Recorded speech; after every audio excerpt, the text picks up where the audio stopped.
Hello and welcome back to the workshop. We're finally at the point where the router is ready to go. Electronics are all sorted, power supplies are all done, solenoids are all set up.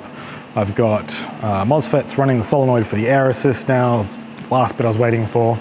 Now we have our 2-inch surface milling cutter mounted in the spindle. Spindle's getting chilled by the chiller.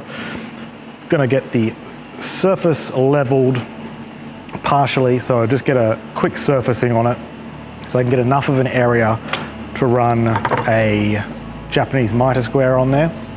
That's going to allow me to get the spindle squared up because I know it's not square. It's square to the bed as it is now, but I know the bed is not flat. So we can get the spindle squared up.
Thank you very much for joining us today. I hope you enjoyed seeing all of that get put together.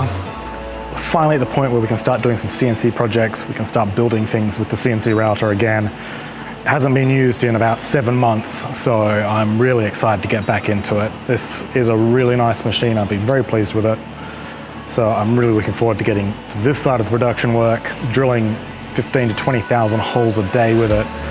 It's really a workhorse. So I'm super pleased to have it up and running. If you enjoyed the video, please leave a like. Really appreciate those. If you've got any suggestions for projects, anything you'd like to see CNC related, I've been doing this for 12, 13 years now. If you've got any tips and tricks you want to see, leave a comment and have a fantastic day.